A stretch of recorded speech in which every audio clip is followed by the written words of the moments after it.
Okay, so hello everybody. Here we are on the 19th of July 2023, and today we transition from the days of vine, the grapevine, to the days of ivy. So this presentation is primarily about the ivy.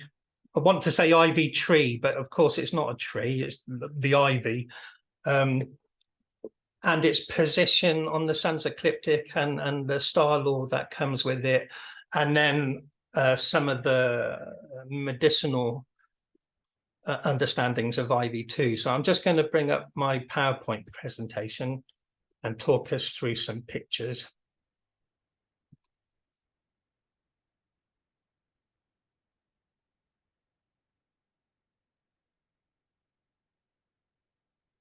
Okay, so when I'm talking about ivy, there are about 15 or so different varieties of ivy.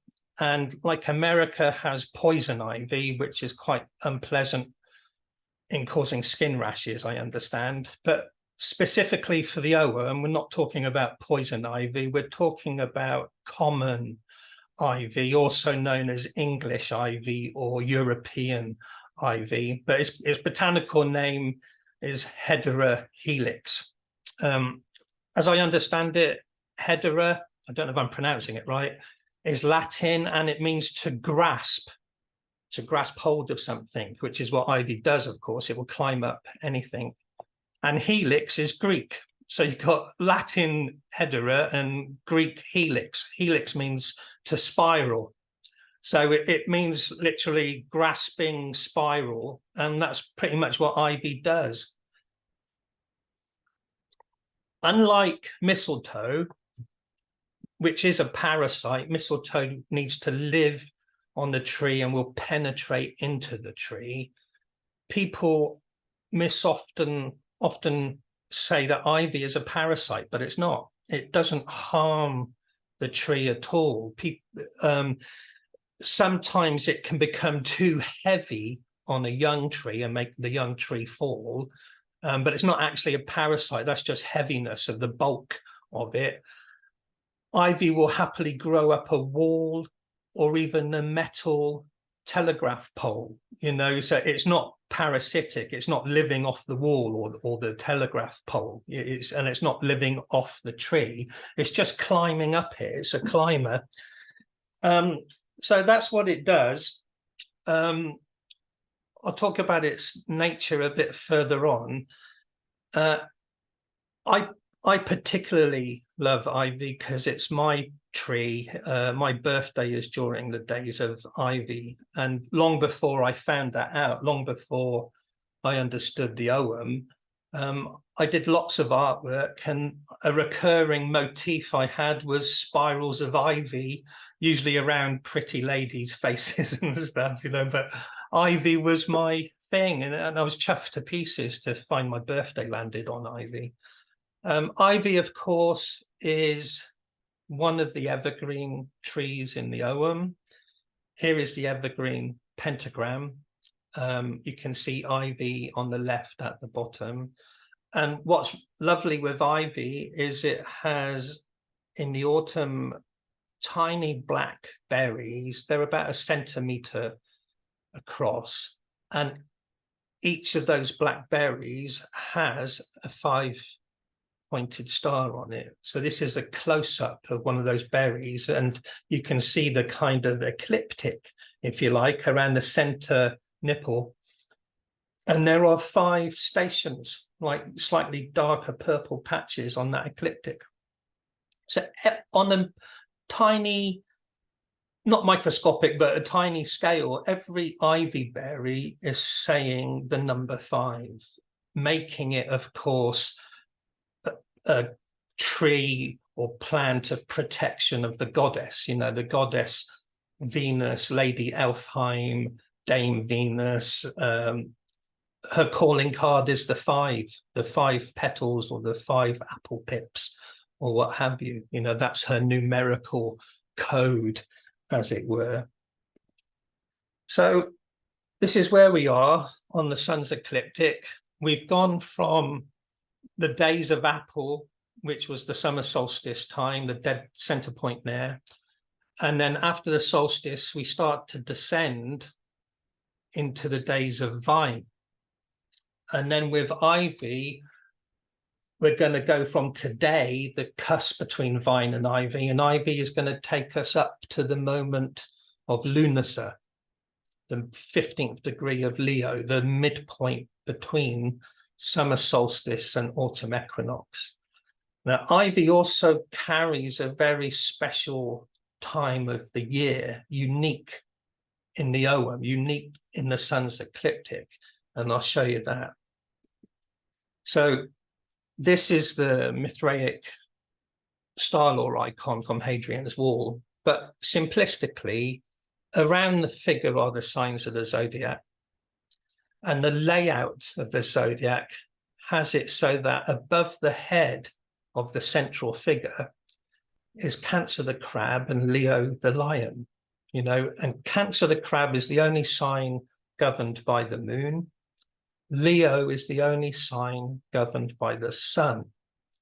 Now, these days of ivy are going to take us from Cancer the crab into Leo the lion.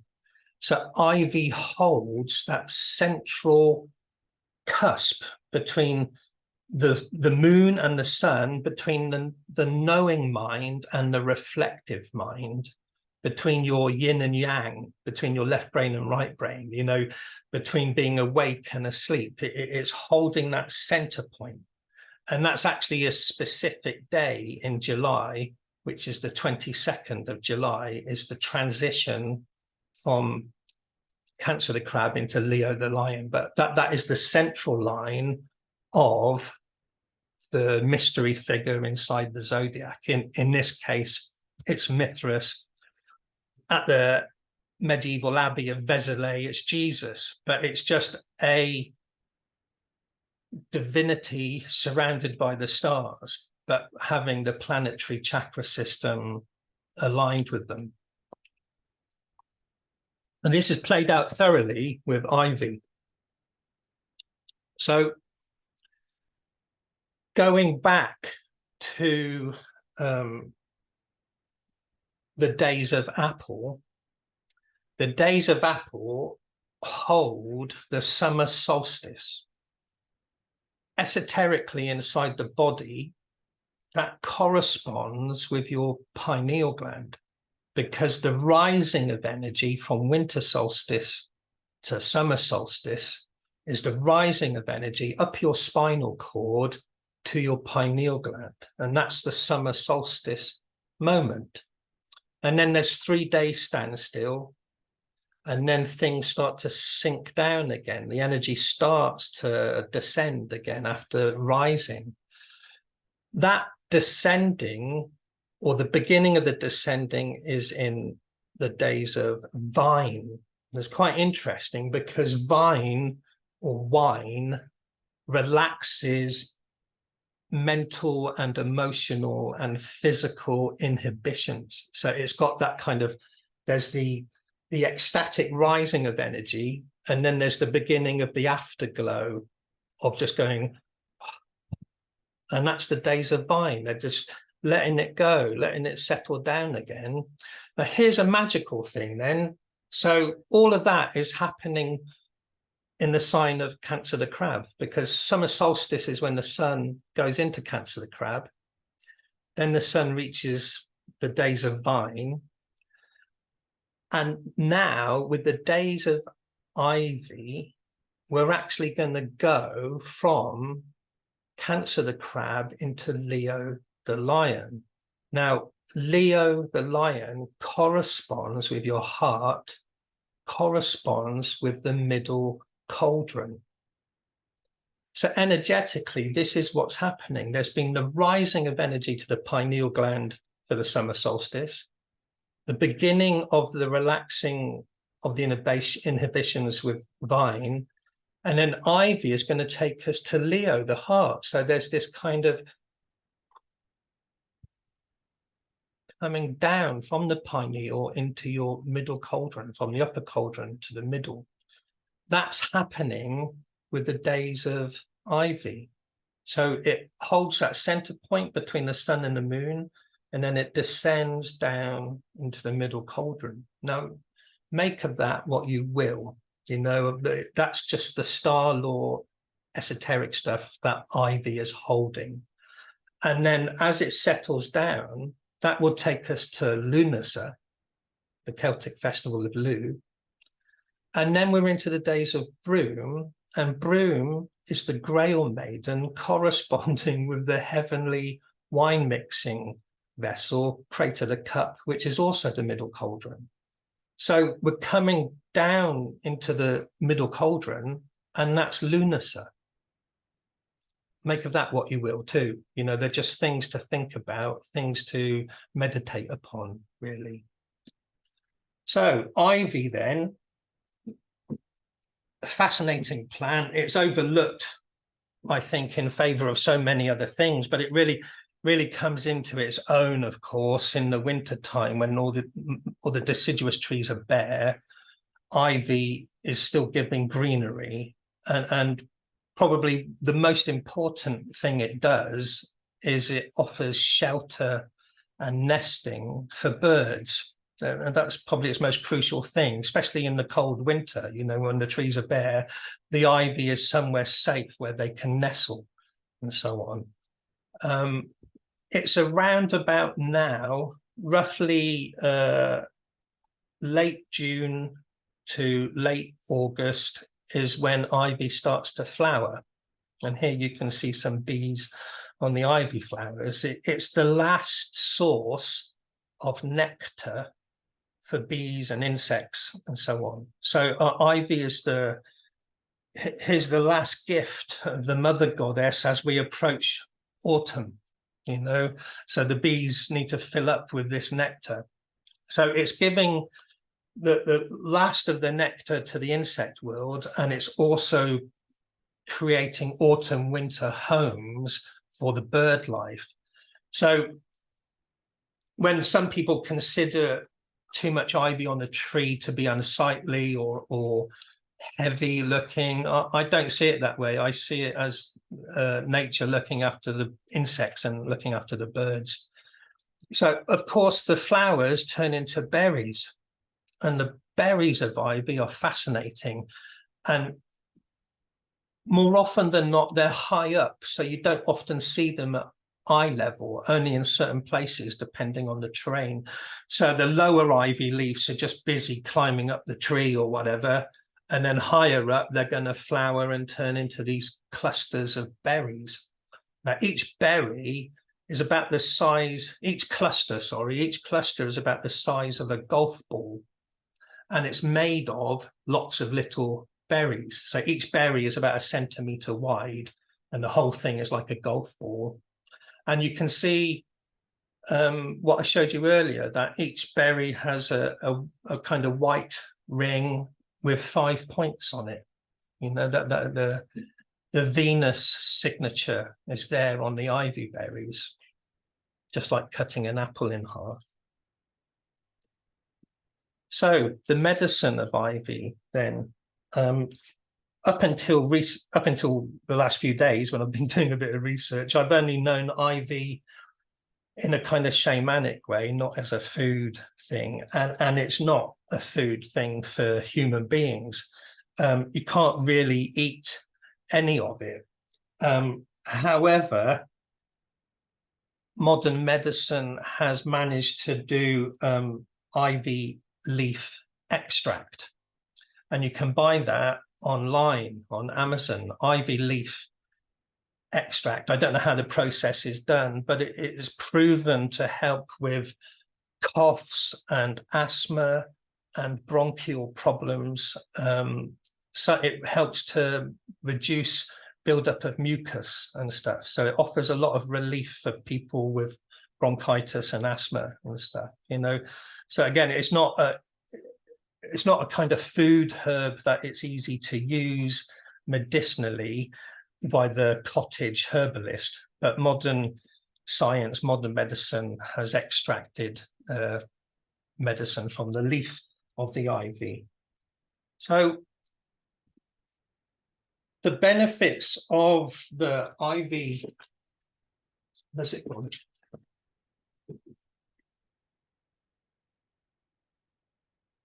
Sorry. So yeah, it's the ivy leaf extract. Then it's anti-inflammatory. It helps with arthritis. It's an antioxidant, but mainly, like I said, it's for coughs and asthma.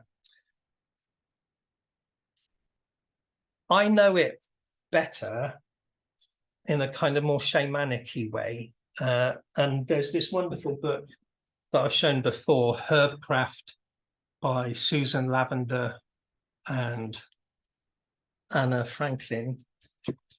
And they actually said in it about the mind-altering properties of ivy, the ivy leaf. And so I tried it some years ago, and yeah, it was an interesting experience, and I would do it again. It's not dangerous, it's just not very pleasant, and I'll explain that in a minute. But from that book, they say, and it's quite interesting because ivy follows vine in the Owen Grove, they actually say that ivy and vine are often intermingled in myth, both having the power to change consciousness. The chewing of ivy leaves can induce a temporary altered state of mind. So I was quite intrigued by that, and I tried it. They say vine releases mental and physical inhibitions, and the ivy facilitates an inward journey. So in the classical mythology, the Bacchanalian celebrants of Bacchus, they made a mixture of wine and ivy leaves, and there were probably other things like fly agaric mushroom or whatever in there, and that was their heavy brew, like ayahuasca, to do their inner world journeying and crazy exploits and stuff. But I wanted to try it and experiment with it, and I did. Further on, they also say ivy, and this is quite interesting as we're after the Lunacy, we're going into the mystery traditions. They say ivy is also the change of consciousness that takes place at initiation, bringing with it the gifts of prophecy and vision. It teaches the lesson of sacrifice. The old self must be left behind or die before a spiritual rebirth can take place, which is what all initiation is. You know, the old uninitiated you dies because you become an enlightened initiated one. You know, that was a general idea of the mystery traditions. Another interesting thing is that in the ancient Greeks used ivy to make crowns for victors of war or Olympic games, but they also wore ivy crowns for newlyweds. And that's quite interesting because I'm convinced that Lunacy is all about a sacred marriage ceremony. And apparently, I haven't checked it out, but apparently the ivy crown was awarded to the winners of the very first Eisteddfods, with the Druidic revivals of the early 1800s, or maybe the late 1700s, when Druidism was revived. They had Eisteddfods in Wales and London and other places, and the winners were given an ivy crown. It's quite interesting then that the days of ivy are this descending of energy from the head down into the middle cauldron. The ivy crown being head related is interesting in that awareness. So my own experience of ivy and mind altering stuff, and I've only done it maybe 3 or 4 times, but the insight I got, make of it what you will, it did change me a little bit, a bit like Alice in Wonderland, and, you know, eat me, drink me type things. So I was quite timid about trying it, and I just looked at ivy growing on a tree, and I plucked about 4 or 5 leaves off a tree. Whichever leaf was singing to me, I took it and I chewed them. So the thing is, you don't eat them. You don't eat them and swallow. It's not nice. You know, it tastes pretty grim anyway. It's a very bitter, earthy, mushroomy, bitter kind of taste. And if the juice goes down your throat, it burns. It's not pleasant at all. So what you're meant to do is just chew and spit it out. So a bit like chewing tobacco. So you're not really meant to be swallowing it down your throat.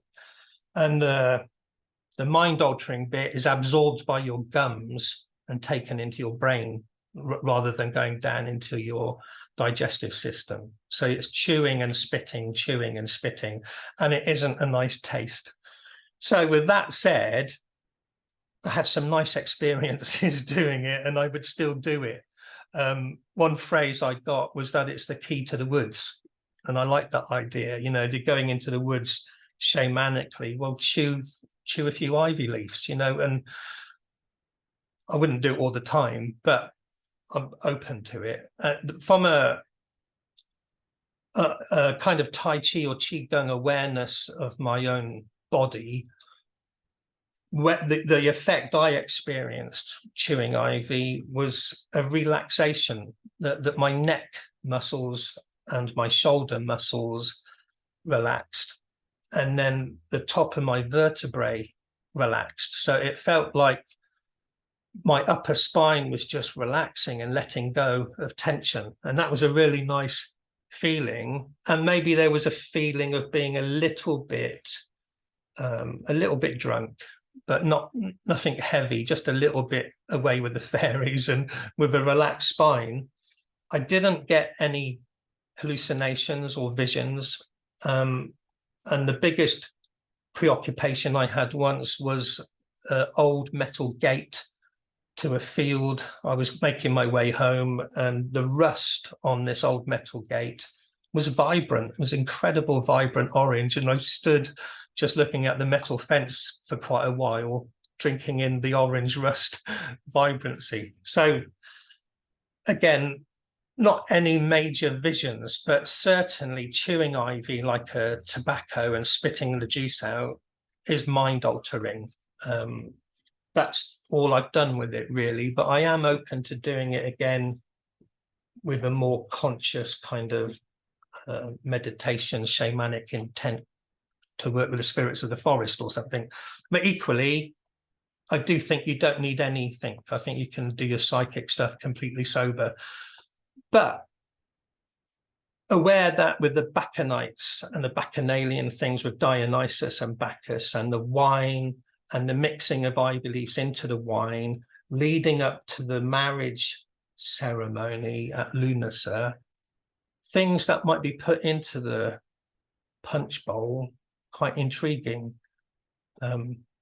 So anyway, so much for ivy. Not a great amount of medicine that you can harvest as a herbalist on your own. You need a laboratory to get the ivy leaf extract, which you can buy on Amazon. The mushrooms that I chose for this time of year aren't specifically unique to ivy, because ivy grows everywhere, of course. But to this time of year, and predominantly in the woodland of beech and oak in England, is this Bowlet mushroom called summer Bowlet or Bolete.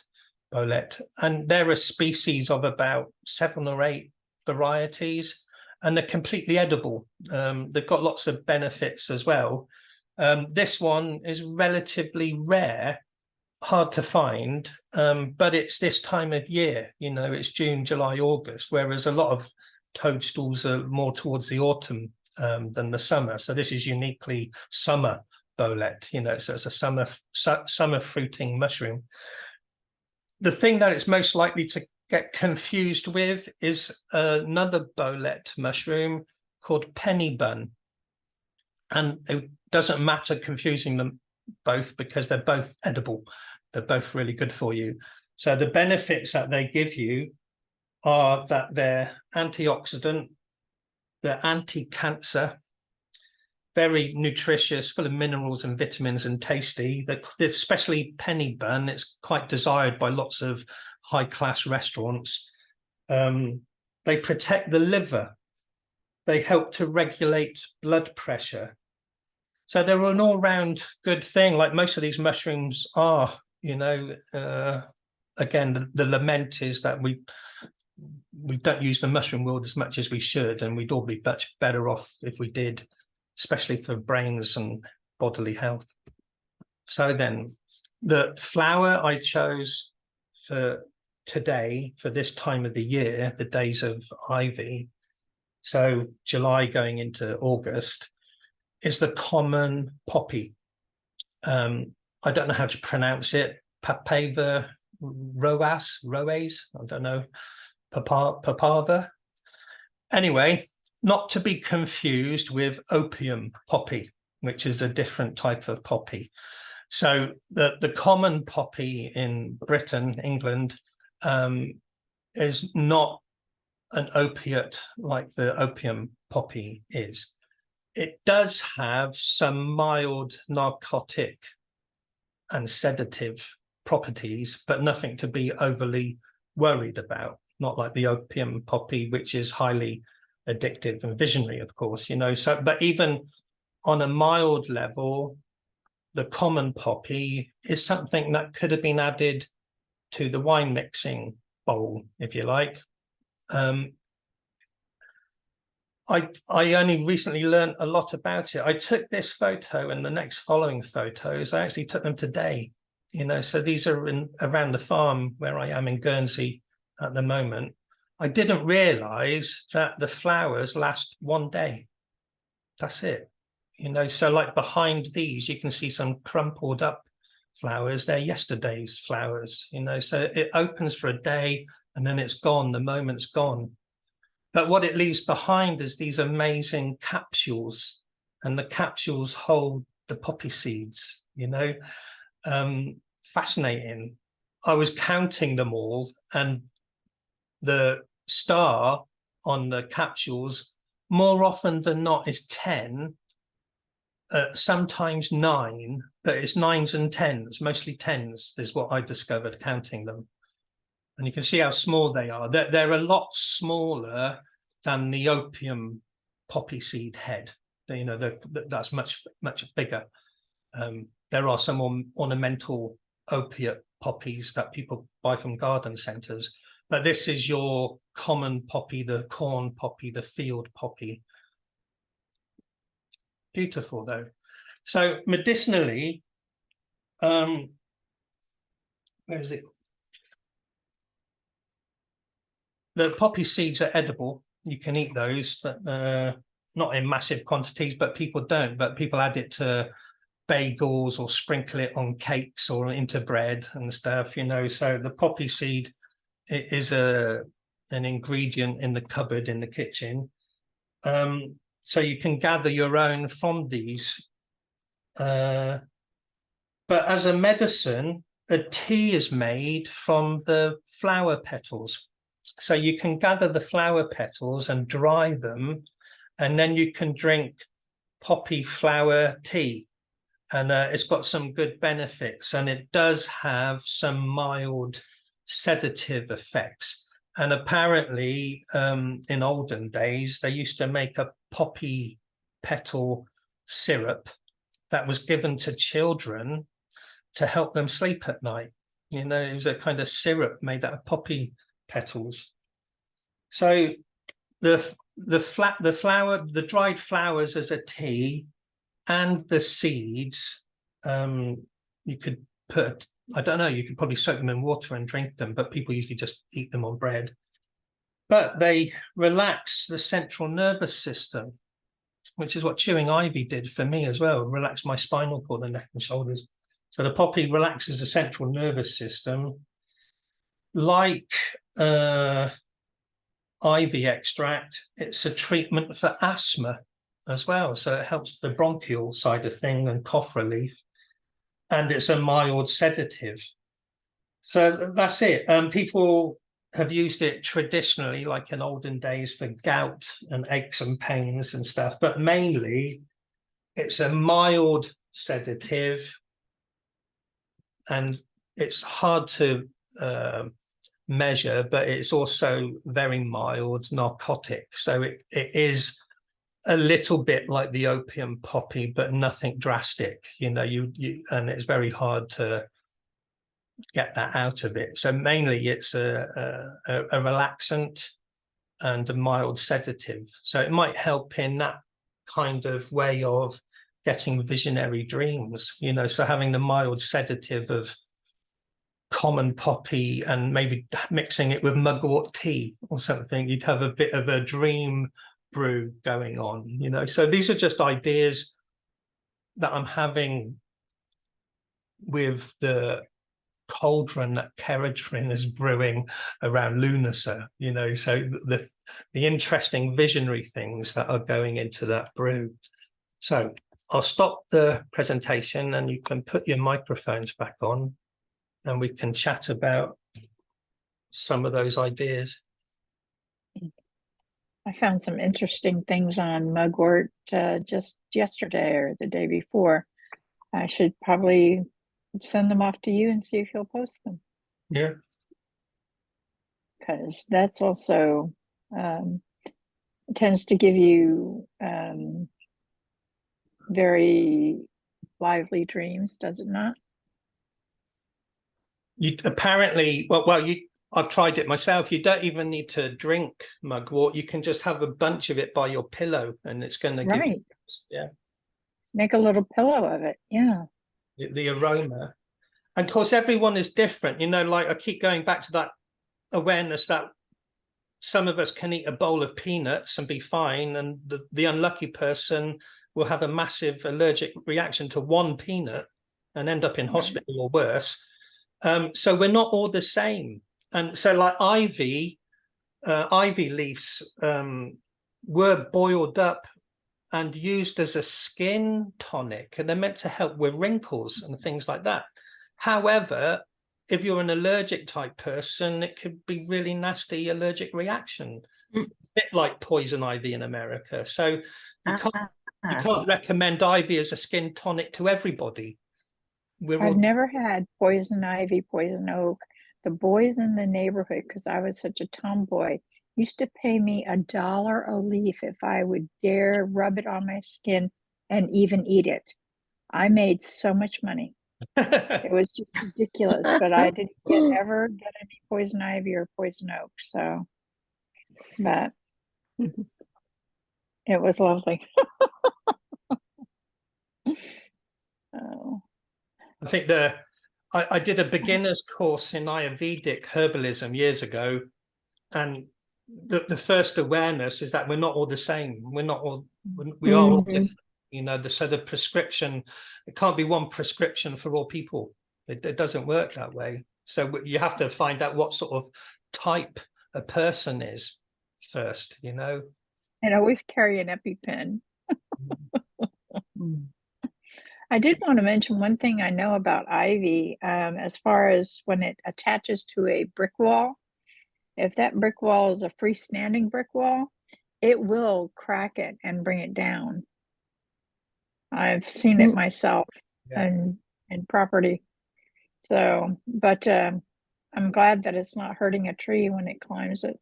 It's so beautiful to see. So similar to the wall, if it's a young tree with a thin trunk, it can become top heavy and collapse. Just from the weight of it, really. I was getting great belly laughs when you were chewing and spitting. It's not very pretty because it becomes quite a vibrant green phlegm in your mouth.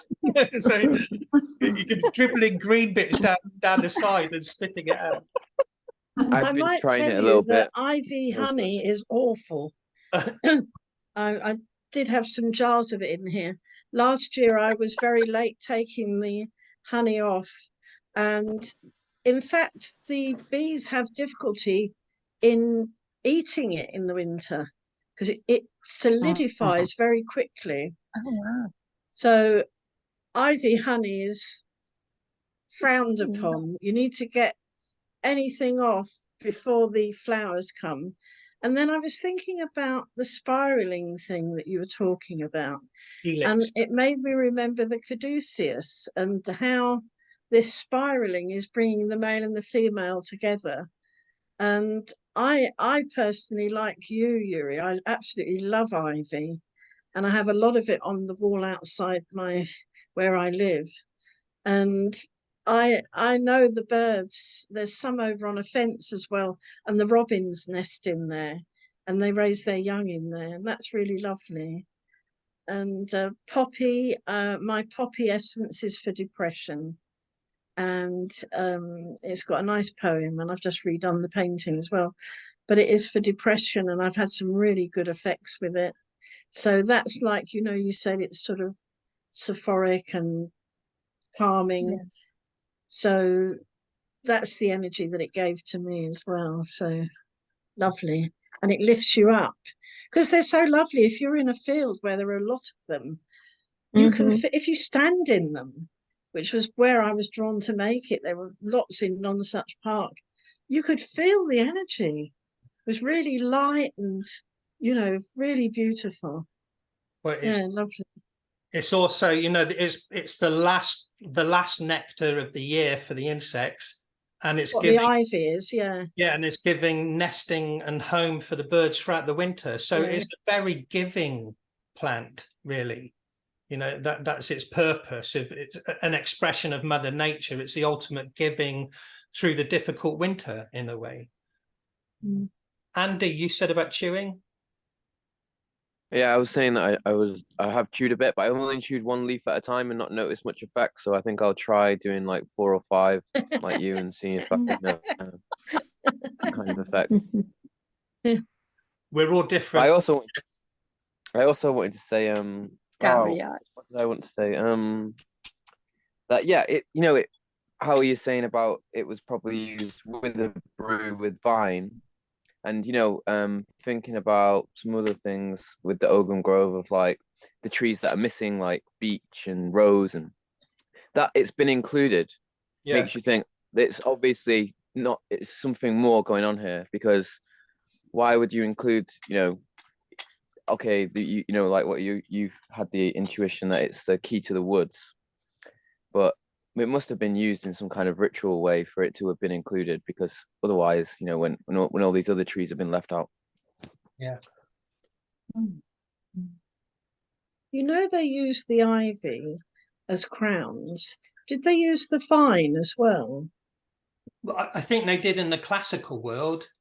So here's a question then. So like Bacchus and Dionysus are often depicted with vine and ivy in their hair, so they have a crown. That's their symbolism, if you like. So the big question is who would be Dionysus or Bacchus in the Celtic pantheon? It's tempting to say Lugh, only because ivy is taking us up to Lughnasadh, which is the festival of Lugh. So here's an observation then. As much as Rowan is the tree of Brigid and it takes us to Imbolc, and as much as oak is the king of the woods and takes us to Beltane, ivy takes us to Lughnasadh. So, but it's not proof of anything, but frustrating. So on the one hand, I think makes more sense. On the one hand, I think it's the young lord that's going to marry the summer queen, who I see as Broom. But in contradiction to that, and with my own visionary stuff, I've seen ivy mostly as feminine. I see her as a dark, not nasty negative, but just a dark twilight feminine spirit in the woods, from my perspective. But equally, I think the star law is saying a young hero getting married at Lughnasadh. So I can't make up my mind about it. What do people think? So I have a question.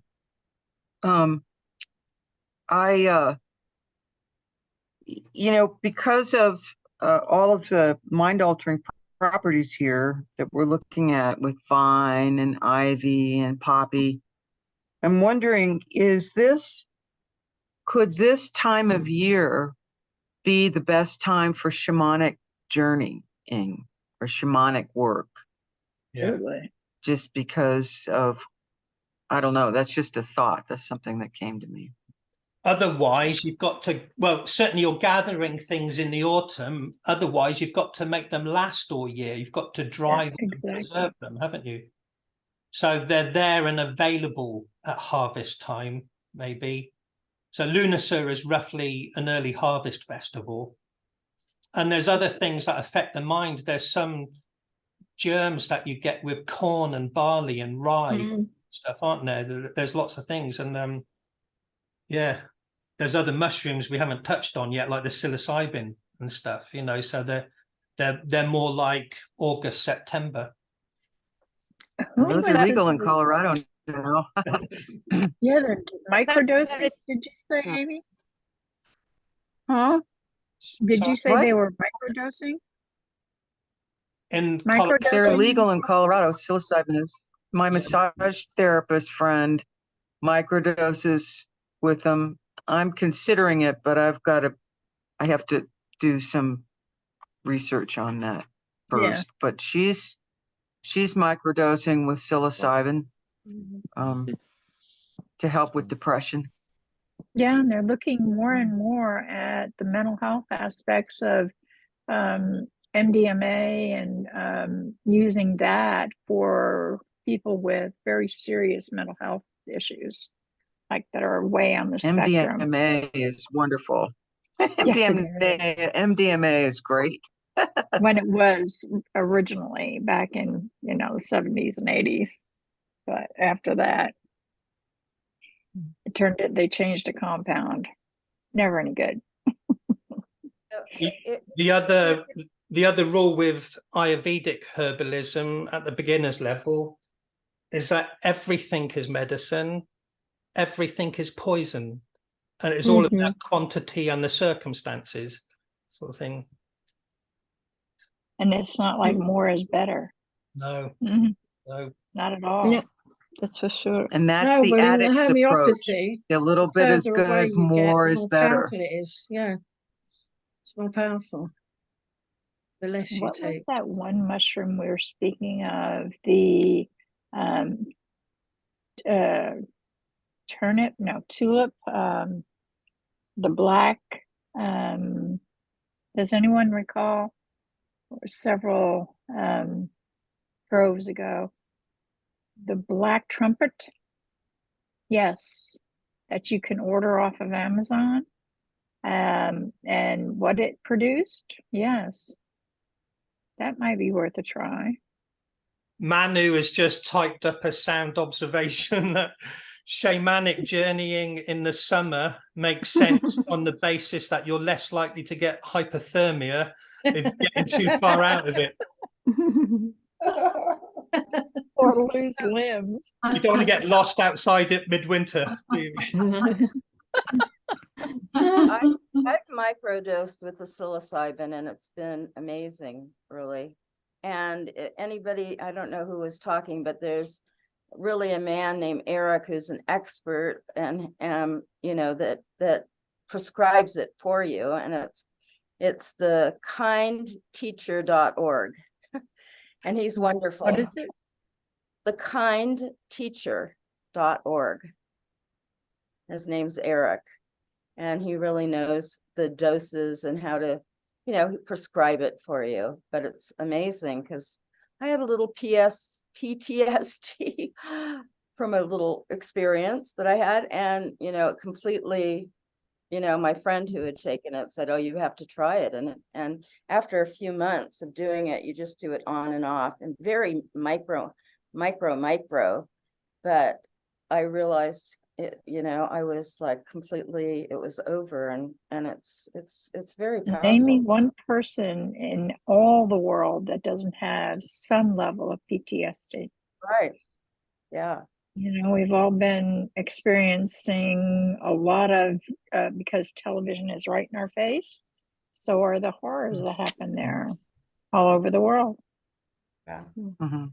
And with Yeah. climate change now, that's Yes. really traumatic for a lot of people who are paying attention. And I've found that teenagers and young adults, I have some young adult buddies, and they're pretty traumatized with this, with the projected impacts and the current impacts of climate change. That's the idea.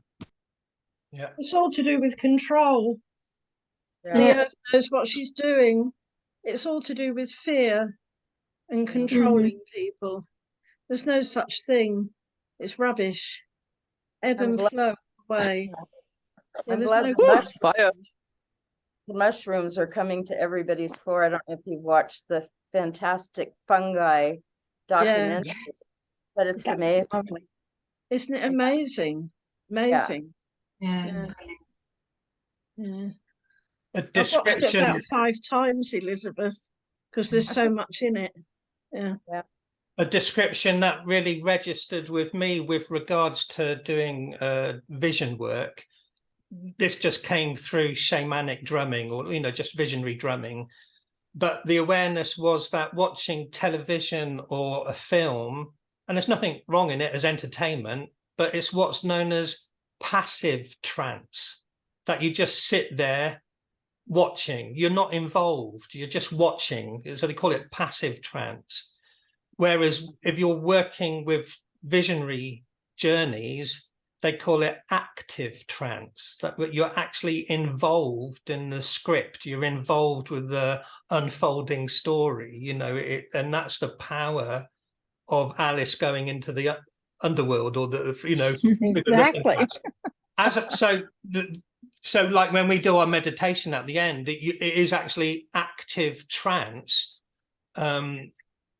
psychic involvement, as opposed to just staring at a screen with your brain turned off. Really, we all like watching things, it's a relaxation, but it's kind of there with being told, oh, it's just your imagination, it's wrong, that this disconnection from the imagination is really bad for people, because your imagination is your soul's way of talking to you. So if you're disconnected from your imagination, that's not a good place to be.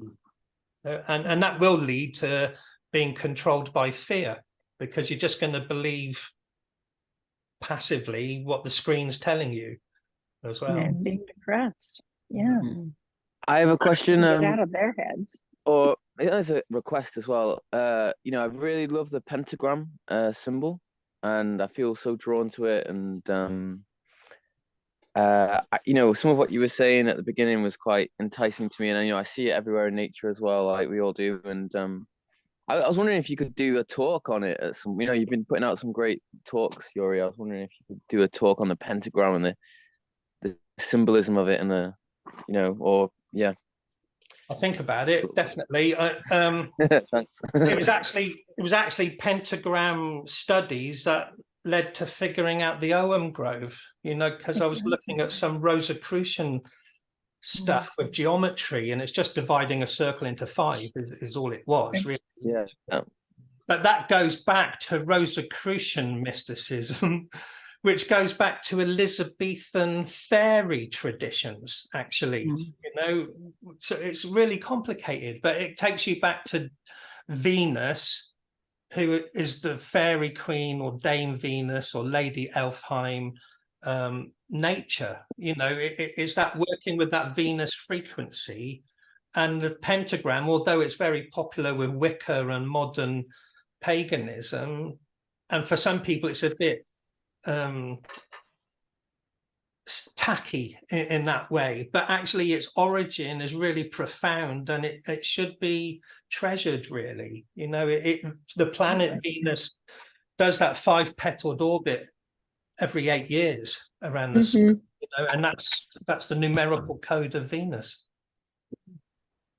So with the ivy, there's another element to it that I always encounter whenever it's growing in the garden is it's incredibly abundant.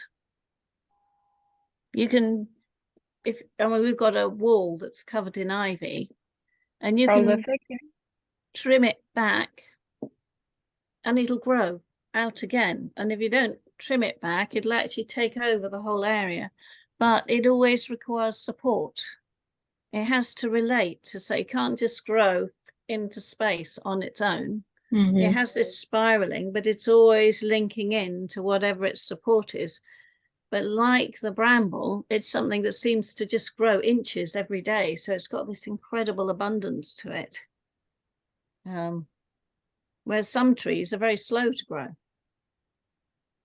But ivy and bramble have this extraordinary sort of growth rate, I suppose. If you look at quite mature ivy stems around a big tree trunk, it's like Celtic knotwork. The way it interlaces and spans and stuff, you know, incredible. Yeah. So it's fast growing, but it also does this expansion and thickening. And eventually, because when I've had, a big wall and I've sort of cut it back, it weaves away, so it creates its own support. So then it comes out, like it can come out a foot or 2 foot away from the wall that's holding it up, and that's a weaving. Yeah. And then there's no leaves on that, they're only on the outer side. So it creates a whole environment, and it is this extraordinary sort of weaving that's going on, like the Celtic knots, as you say. Okay, it's nearly 8:15, so we better do the meditation. I'll stop recording and you can turn your microphones off.